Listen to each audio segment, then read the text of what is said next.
दिनै 18 मे थामहिनबा गोथार बर' बिजों सान। गोरबो बिखा सुग्लाय होग्रा जोंनि गोजोरसिनाय दिनैनि सानावनो 1963 मायथाइयाव बर' रावा बिजों महरै गनायथि मोनदोंमोन।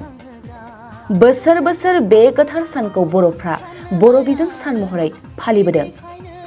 दिनैबो रायजो नाङैनो गासै बर'फ्रा गाव गावनि ओनसोल मावख' आरो गुबुन गुबुन फसंथानफ्राव बर' बिजों सानखौ फालिदों। नोंथाङा मिथिगौना बर' रावखौ 1963 मायथाइयावनो बिजों महरै फोसावदोंमोनब्लाबो बेनि उननिफ्राय माखासे बिखाखांथाव जाथाय जानानै थांदोंमोन। बर' रावा बिजों महरै गनायथि मोनखांनायनि उनावबो आसाम सरकारा असमिया रावखौ बर'फोरनि गेजेराव सोसनना होदोंमोन। बेनि उनाव बर'फ्रा रमान हांखोनि सोमावसारनायखौ 1974 मायथाइनि 15 मार्च खालि सनितपुरनि केलमाटिनिफ्राय बर' थुनलाइ आफादनि 15थि बोसोरसालिया जथुमायाव दिखांना लानानै जागायदोंमोन। बेबादिनो रमान हांखोनि सोमावसारनायाव 1974 मायथाइनि 28 सेप्तेम्बर खालि रायजोनि दाब दाब जायगायाव खेबसेनो 15 बर' जोहोलाव जोहोलावजोफ्रा पुलिसनि गिलु बालु गुलि गावनायजों अबथिरा जिउ बावनांदोंमोन।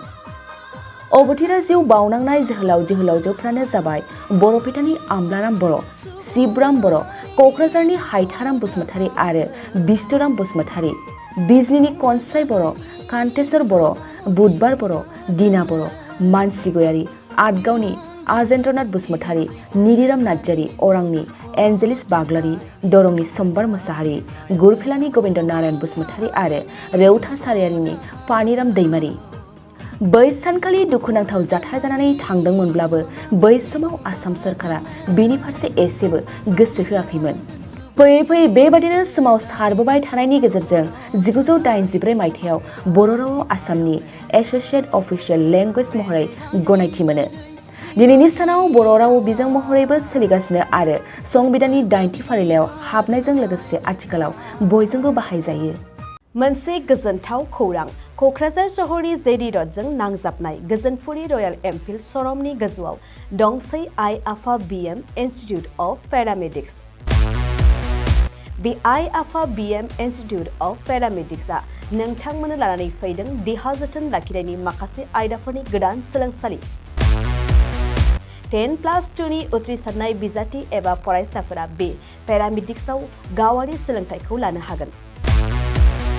क'क्राझार सहरनि गोजोनपुरि एबा गांजिमा बाजारजों नांजाबनाय आइ आफा बिएम इन्स्टिटिउट अफ पेरामेडिक्सआ नोंथांमोननि थाखाय गोदान मुं थिसननाय आयदाफोरानो जादों medical laboratory technology, assistant nursing, first aid, patient care, dialysis technician, OT technician, physiotherapy कर्सखौ 2 बोसोरनि गेजेरावनो आबुं खालामनानै BSS डिप्ल'माखौ लानो हागोन।